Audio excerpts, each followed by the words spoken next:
जिस आगरा शहर में शाहजहां ने 16वीं सदी में 21 वर्षों में विश्व का 7वां अजूबा ताजमहल बना दिया, वहां देश का पहला आईटी पार्क बनने की शुरुआत हुई। पर आज भी आईटी पार्क अनदेखियों और उदासीनता के चलते 24 साल में भी बनकर तैयार नहीं हो पाया।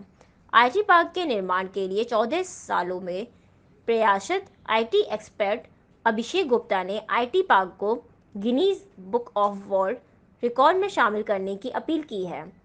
उनका कहना है कि आईटी पार्क न बनने से अब तक 10 लाख से अधिक युवा शहर छोड़कर दूसरे राज्यों में नौकरी के लिए पलायन कर चुके हैं।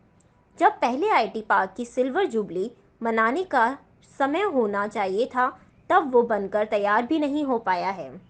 बता दें कि आगरा में 1986 में सुप्रीम कोर्ट ने ताजमहल को देखते हुए तमाम उद्योगों पर रोक लगा दी थी।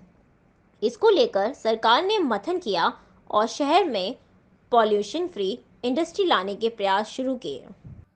पिछले 25 साल में आगरा जिले के करीब 8 से 10 लाख युवा देश विदेश के अन्य शहरों को पलायन करके स्थायी रूप से स्थानांतरित हो चुके हैं। आगरा का आईटी पार्क 2015 से एमओयू के अनुसार निर्माणाधीन है, जो कि एमओयू के अनुसार 2017 तक बनकर तैयार हो जाना चाहिए था। वो आज तक नहीं पूरा हो सका। आगरा में 100 से 500 एकड़ में आईटी सिटी के निर्माण हेतु सरकारी ऑर्डर भी जारी हो चुके हैं। 1998 में रखी गई थी आगरा आईटी पार्क की नींव, फिर 12 एकड़ जमीन चिन्हित या अधिग्रहित भी करी गई थी।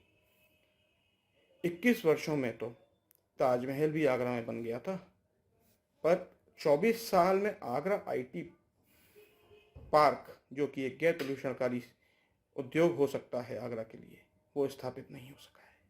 इतने वर्ष प्रयासरत रहने के बाद अब मुझे लगता है आगरा को कम से कम इसको कटाक्ष की तरह ना देते हुए एक उपलब्धि के रूप में Guinness book of world records में दर्ज करवा ही लेना चाहिए।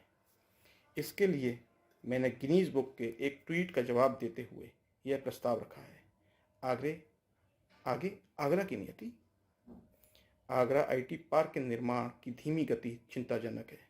सरकारों और स्थानीय जनप्रतिनिधियों की उदासीनता से अभी तक निर्माण नहीं हो सका, जबकि इस अवधि में देश के कई अन्य शहरों में आईटी पार्क बनकर चालू हो चुके हैं और युवाओं को रोजगार उपलब्ध करवा रहे हैं, जिससे उन शहरों को प्रतिभा पलायन के संकट से जूझना नहीं पड़ रहा। रोजगार की अनुपलब्धता के कारण युवाओं के इस विस्थापन की वजह से आगरा अब बनता जा रहा है एकाकी जीवन जीने को मजबूर माता पिता एवं वृद्धों का शहर। आज 25 साल में आगरा की अन्यथा प्रमुख रूप से प्रवासी और खाना बदोश आईटी बिरादरी सहित आगरा की करीब 51 लाख आबादी भारत का पहला आईटी शहर होने का एक गौरवपूर्ण रजत जयंती समारोह होने के करीब हो सकती थी, अगर आगरा को इसके योग्य ध्यान दिया गया होता। पर क्या हम चर्चा से चूक गए? आगरा के पास दिल्ली और एनसीआर, जो कि राष्ट्रीय राजधानी क्षेत्र हैं, इनके आसपास नोएडा और ग्रेटर नोएडा, गाजियाबाद, गुड़गांव, जयपुर, इंदौर आदि अब तक महान आईटी शहरों के रूप में उभर चुके हैं। यद्यपि आगरा में आईटी हब बनने के लिए सब कुछ है, फिर भी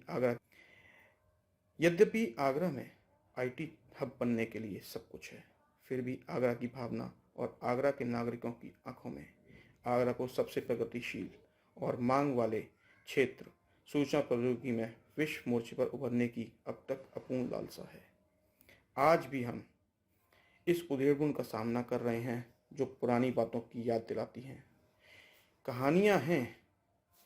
कहानियाँ हैं कि मुग़ल बादशाह शाहजहां ने आगरा का ताजमहल बनाने वाले 20,000 कारीगरों के हाथ कटवा दिए, लेकिन यह तथ्य है कि 1996 से अब तक लाखों आगरावासियों व उनकी युवा पीढ़ी ने रोजी रोटी व रोजगार प्रदाता बहुत से उद्योग गंवा दिए।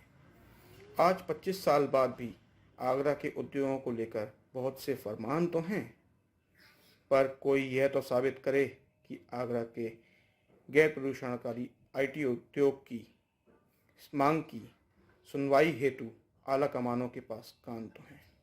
धन्यवाद। आपका अभिषेक गुप्ता। कहते हैं कलम तलवार से अधिक शक्तिशाली होती है, लेकिन कार्य शब्दों से ज़्यादा जोर से बोलते हैं। क्योंकि क्रियान्वयन करे बिना सिर्फ कलम से लिखे गए शब्द मात्र किसी मसालेदार व्यंजन के समान शब्दों का तड़का लगे वो सब्जबाग पकवान हैं जिन्हें पकाया तो जाता है, लेकिन फिर खाने के लिए परोसे बिना बस सड़ने के लिए छोड़ दिया जाता है। यानी बिना क्रियान्वयन के बिना सिर्फ शब्द अपना कार्य सुनिश्चित करने में विफल रहते हैं। The pen is mightier than the sword, but actions speak louder than words. Because without actions, it is merely a frying pan with dictated words as spiced dishes, cooked and left to rot, but fail to ensure being served. नमस्कार, मेरा नाम अभिषेक गुप्ता है। मैं एक senior IT expert के तौर पर multinational companies में कुछ साल कार्यरत रहा। वर्ष 2009 में मैंने आगरा को आईटी के क्षेत्र में जागरूक बनाने के उद्देश्य से आगरा यूज़र ग्रुप की शुरुआत करी थी। आगरा के बाहर 10 साल पढ़ने और सर्विस करने के बाद वर्ष 2011 में आगरा को एक आईटी हब बनाने के उद्देश्य से मैं आगरा लौट कर आया था और तब से आगरा आईटी पार्क एवं आगरा आईटी सिटी के जल्द से जल्द निर्माण हेतु आप सबके सहयोग से प्रयासरत हूँ। माननीय सुप्रीम कोर्ट के 30 दिसंबर 1996 एक फैसले के परिणाम स्वरूप आगरा के पारंपरिक और प्रमुख उद्योगों का या तो स्थानांतरण कर दिया गया था या टीटीजेड राष्ट्र टूरिज्म जोन मानदंडों के अनुसार उन्हें बंद कर दिया गया था। यह प्रस्तावना थी कि आगरा में रोजगार की पुनः पूर्ति के लिए गैर प्रदूषणकारी उद्योगों की स्थापना के लिए जनप्रतिनिधियों एवं सरकारों द्वारा प्रोत्साहन और समर्थन दिया जाएगा।